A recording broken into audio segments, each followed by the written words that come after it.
नमस्कार दोस्तों, आइए जानते हैं आज राजस्थान के दिन भर की ताजा और बड़ी खबरें। आज राजस्थान से पहली खबर है कि धर्मांतरण पर 1 करोड़ जुर्माना, उम्र कैद तक की होगी सजा। राजस्थान विधानसभा में मंगलवार को धर्मांतरण विरोधी बिल राजस्थान विधि विरुद्ध धर्म संपरिवर्तन प्रतिषेध विधेयक 2025 पास हो गया। विधेयक पास होते ही सदन की कार्यवाही 10 सितंबर सुबह तक स्थगित कर दी गई। बिल पर बहस में कांग्रेस ने भाग नहीं लिया। कांग्रेस विधायक इस दौरान हंगामा करते रहे। धर्मांतरण विरोधी बिल में खड़े प्रावधान किए गए हैं। सामूहिक रूप से धर्मांतरण कराने वाली संस्थाओं पर 1 करोड़ रुपए तक का जुर्माना लगेगा। धर्म परिवर्तन करवाने वाली संस्थाओं के भवनों को सीज करने और तोड़ने का प्रावधान किया है।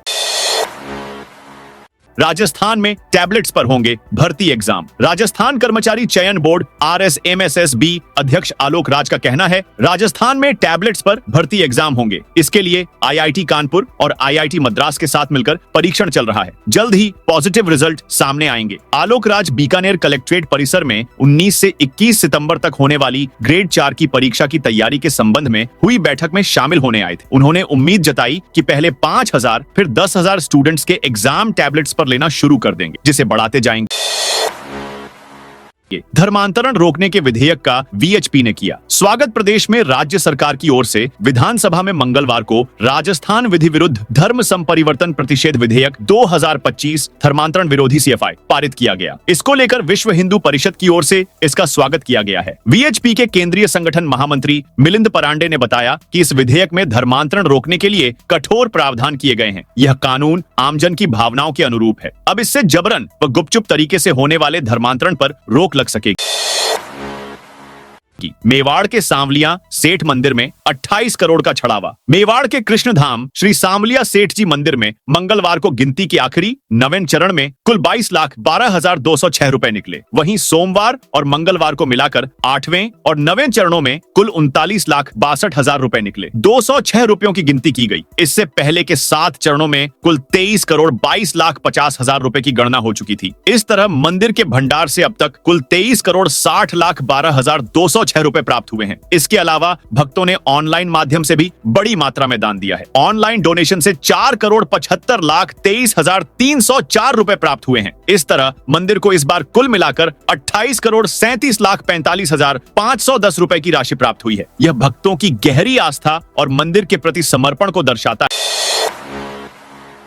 किसान संगठनों ने NFSA से नाम हटाने पर जताई आपत्ति। किसान उत्पाद कंपनियों FPO के डिन नंबरधारी डायरेक्टर आइडेंटिफिकेशन नंबर निदेशकों को national food security act NFSA सूची से बाहर करने का किसान संगठनों को विरोध जताया है। संगठनों ने चेताया है कि केवल डिन नंबर को आधार मानकर NFSA से बाहर करके राशन कार्ड निरस्त करने की कार्यवाही की जाती है तो छोटे और सीमांत किसानों की आजीविका पर प्रतिकूल प्रभाव पड़ेगा। अनेक किसान संगठनों ने संयुक्त रूप से बताया, केंद्र सरकार ने केवल आयकरदाता परिवार और 4 पहिया वाहन स्वामित्व रखने वाले परिवार को ही NFSA के लिए अपात्र घोषित करने के लिए कहा है। इन FPO में ज्यादातर निदेशक महिला किसान है। महिला निदेशक पहले से ही सामाजिक चुनौतियों का सामना कर रही हैं। यदि राशन कार्ड निरस्त किए जाते हैं तो उनकी भागीदारी और कम होगी, जो महिला नेतृत्व वाले FPO को प्रोत्साहित करने की नीति के विपरीत है। अलवर एयर क्वालिटी में तीसरे नंबर पर पहुंचा देश भर में स्वच्छता वायु सर्वेक्षण में अलवर शहर तीसरे स्थान पर रहा। इसको लेकर केंद्रीय वन मंत्री भूपेंद्र यादव ने मंगलवार को नई दिल्ली के इंदिरा पर्यावरण भवन के गंगा ऑडिटोरियम में आयोजित समारोह में अलवर कलेक्टर डॉक्टर आर्तिका शुक्ला और नगर निगम आयुक्त जितेंद्र सिंह नरूका को 25 लाख रुपए की इनामी राशि, प्रमाण पत्र और प्रशस्ति पत्र प्रदान किया। इस अवसर पर केंद्रीय मंत्री यादव ने कहा, प्रधानमंत्री नरेंद्र मोदी के मिशन पर्यावरण हितैषी जीवन शैली अपनाकर प्रकृति का संरक्षण करना है। देश में स्वच्छ वायु कार्यक्रम एनकेप से 130 शहरों में नवाचार एवं तकनीक के उपयोग के संयुक्त प्रयासों से पर्यावरण प्रदूषण को कम किया है। भारत सरकार आइडियाज फॉर लाइफ कार्यक्रम के माध्यम से 7 विभिन्न विषयों पर कार्य कर रही है। स्वच्छ वायु के लिए सामूहिक भागीदारी के महत्व पर बल दिया। स्वच्छता पखवाड़ा 17 से सितंबर से 2 अक्टूबर तक चलेगा, जिसमें 75 करोड़ पौधे लगाने का लक्ष्य रखा गया है। साथ ही देश में इस वर्ष 75 नए नगर वन भी बनाए जाने की स्वीकृति जारी की गई है। है। दूसरे दिन भी किसानों की मांगों पर नहीं बनी सहमति। झालावाड़ में किसानों का धरना प्रदर्शन दूसरे दिन भी जारी है। कलेक्ट्रेट के बाहर किसान अपनी 51 सूत्रीय मांगों को लेकर डटे हुए हैं। प्रशासन के साथ पहले दिन की वार्ता विफल रही। किसान संघ के जिलाध्यक्ष राधेश्याम गुर्जर ने बताया कि सरकार से कोई सहमति नहीं बन पाई है। किसानों ने रात को धरना स्थल और ट्रैक्टरों में ही विश्राम किया। कई किसान देर रात तक संगीत कार्यक्रम में शामिल रहे। प्रदर्शन को मजबूत करने के लिए चित्तौड़ प्रांत के 16 जिलों से किसानों के आने की संभावना है। अब तक 9 जिलों से किसान झालावाड़ पहुंच चुके हैं। प्रशासन ने किसानों की सुरक्षा को ध्यान में रखते हुए धरना स्थल पर एम्बुलेंस की व्यवस्था की है। सीएमएचओ डॉक्टर साजिद खान के निर्देश पर आवश्यक दवाइयां भी उपलब्ध कराई गई हैं। साथ ही जन सुविधा और फायर ब्रिगेड की व्यवस्था भी की गई है। सीएम के रतलाम बांसवाड़ा डूंगरपुर रेल परियोजना में तेजी के निर्देश। सीएम भजनलाल शर्मा ने आज सीएमओ में रतलाम डूंगरपुर वाया बांसवाड़ा नई रेल परियोजना और केंद्रीय भंडारण निगम द्वारा भरतपुर में प्रस्तावित नवीन रेल टर्मिनल की समीक्षा की। उन्होंने कहा कि भरतपुर में प्रस्तावित रेल टर्मिनल के निर्माण से किसानों, औद्योगिक इकाइयों सहित सभी वर्गों को परिवहन की बेहतर सुविधा उपलब्ध हो सकेगी। सीएम ने अधिकारियों को निर्देश दिए कि सभी संबंधित अधिकारी टर्मिनल के लिए उपयुक्त स्थान का चयन करने के लिए संयुक्त निरीक्षण करें। वहीं इस मौके पर सीएम ने रेलवे अधिकारियों को रतलाम डूंगरपुर वाया बांसवाड़ा नई रेल लाइन के लिए भूमि अधिग्रहण के कार्य को आपसी समन्वय से जल्द पूरा करने के निर्देश दिए। बिजली विभाग की टीम पर ग्रामीणों ने पत्थर फेंके। डीग जिले के सीकरी थाना इलाके में डिस्कॉम की टीम पर ग्रामीणों ने पथराव कर दिया। पथराव में बिजली विभाग की गाड़ियों के शीशे टूट गए। करीब 3 बिजली विभाग के कर्मचारियों के मामूली चोटें भी आई हैं। बड़ी मुश्किल से टीम अपनी जान बचाकर थाने पर पहुंची है। फिलहाल डिस्कॉम के अधिकारियों की तरफ से पुलिस में शिकायत दर्ज करवाई जा रही है। कोटा में एनसीसी कैडेट्स को मिल रही ड्रोन उड़ाने की ट्रेनिंग। कोटा एयरपोर्ट पर 7 Raj air squadron NCC wing pre वायु सैनिक कैंप का आयोजन कर रहा है। इस कैंप का मुख्य उद्देश्य एनसीसी कैडेट्स को ऑल इंडिया वायु सैनिक कैंप के लिए तैयार करना है। ग्रुप कैप्टन शैलेंद्र पांडे ने बताया। एयरपोर्ट स्थित एनसीसी हैंगर पर चल रहे इस प्रशिक्षण शिविर में कैडेट्स को ड्रोन उड़ाने, tent pitching, aero modelling, drill और फायरिंग जैसी गतिविधियों से प्रशिक्षित किया जा रहा है। ग्रुप कैप्टन पांडे ने बताया, एनसीसी एयर विंग का नेशनल कैंप हर साल आयोजित होता है। इस बार राजस्थान डायरेक्टरेट की टीम को तैयार करने की जिम्मेदारी कोटा ग्रुप को दी गई है। जुलाई में आयोजित सिलेक्शन कैंप में 42 कैडेट्स का चयन किया गया था। इसके बाद 2 बार 10-10 दिन के प्रशिक्षण कैंप लगाए गए। अब इनका फाइनल ट्रेनिंग सेशन चल रहा है। जल्द ही यह सभी कैडेट्स बेंगलुरु रवाना होंगे। झालावाड़ में उचित मूल्य दुकानों के लिए मौका। झालावाड़ जिले में सार्वजनिक वितरण प्रणाली के तहत नई उचित मूल्य दुकानों के लिए आवेदन प्रक्रिया शुरू हो गई है। जिला रसद अधिकारी देवराज रवि ने बताया कि मनोहर थाना और पचपहाड़ तहसील में कुल 8 नई दुकानें खोली जाएंगी। मनोहर थाना तहसील में बांसखेड़ा चतुर्थ, चंदीपुर तृतीय, खेरखेड़ा तृतीय और आंवलहेड़ा तृतीय में दुकानें खुलेंगी। पचपहाड़ तहसील में मिश्रौली चतुर्थ और भिलवाड़ी चतुर्थ दोनों महिला आरक्षित, गुराड़िया कला तृतीय और गुढ़ा तृतीय में दुकानें आवंटित की जाएंगी। आवेदन की अंतिम तिथि 26 सितंबर 2025 है। इच्छुक उम्मीदवार 100 रुपए का पोस्टल ऑर्डर जमा कर जिला रसद अधिकारी कार्यालय से फॉर्म प्राप्त कर सकते हैं। भरे हुए फॉर्म 10 अक्टूबर 2025 तक जमा किए जा सकते हैं। किराना मोबाइल की दुकान में चोरी करने वाले गिरफ्तार। किराना और मोबाइल की दुकान में चोरी करने वाले 4 आरोपियों को गिरफ्तार किया गया है। चोरी का सामान भी बरामद किया गया है। मामला उदयपुर के गोगुंदा थाने का है। थानाधिकारी श्याम सिंह ने बताया कि आरोपी मुकेश पुत्र चुन्नीलाल निवासी उपला भीलवाड़ा, किशन लाल पुत्र प्रताप लाल निवासी नेतावतों की भागल, इंद्रलाल पुत्र पप्पुड़ा निवासी डुंगरियों का भीलवाड़ा, भग्गा लाल पुत्र तेजिंग निवासी डुंगरियों का भीलवाड़ा भूताला को गिरफ्तार किया है। आरोपियों से किराने का सामान, सोने चांदी के आभूषण और 30 पुराने रिपेयरिंग के मोबाइल बरामद किए गए हैं। चारों आरोपी अपने शौक पूरे करने और मौज मस्ती चोरी करते थे।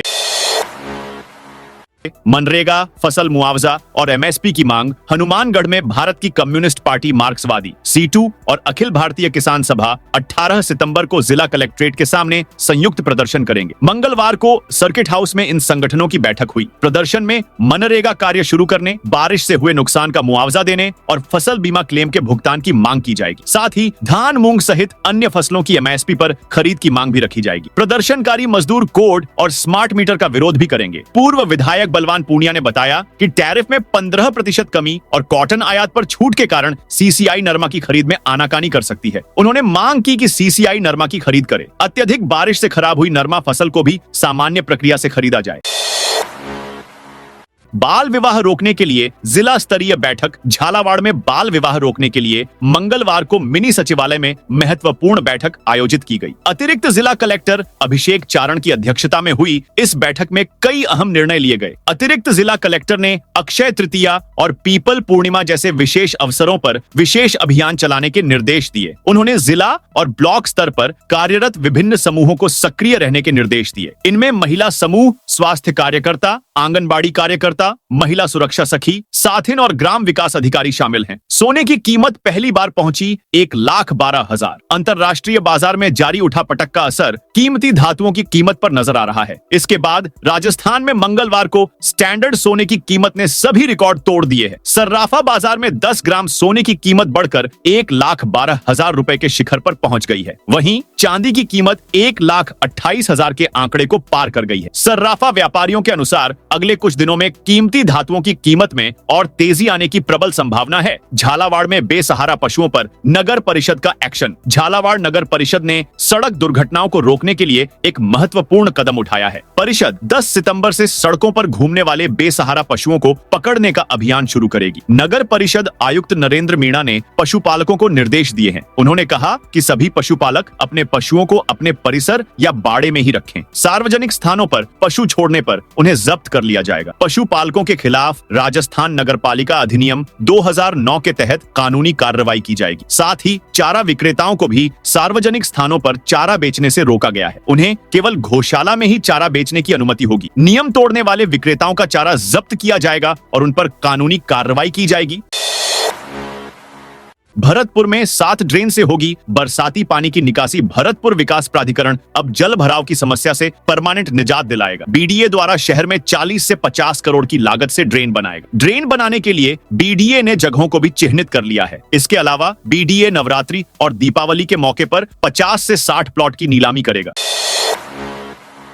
104 हेड कांस्टेबल दे रहे एएसआई के लिए promotion test. Bharatpur police line में धौलपुर जिले के हेड कांस्टेबल से एएसआई पद की प्रमोशन आउटडोर परीक्षा चल रही है। मंगलवार सुबह से शुरू हुई इस परीक्षा का परिणाम देर रात तक घोषित किया जाएगा। बल शाखा प्रभारी ओम प्रकाश चौधरी के अनुसार यह वर्ष 2021 से 2022 की प्रमोशन परीक्षा है। इसमें कुल 107 हेड कांस्टेबल में से 104 अभ्यर्थी परीक्षा में शामिल हुए हैं। आईजी कैलाश चंद बिश्नोई की देखरेख में परीक्षा का आयोजन किया जा रहा है। वरिष्ठ लिपिक राहुल कंसाना ने बताया कि इस परीक्षा के माध्यम से कुल 67 हेड कांस्टेबल को एएसआई के पद पर प्रमोशन मिलेगा। इनमें 49 पद सामान्य वर्ग के लिए हैं। वहीं एसटी और एसएससी वर्ग के लिए 9 से 9 पद आरक्षित हैं।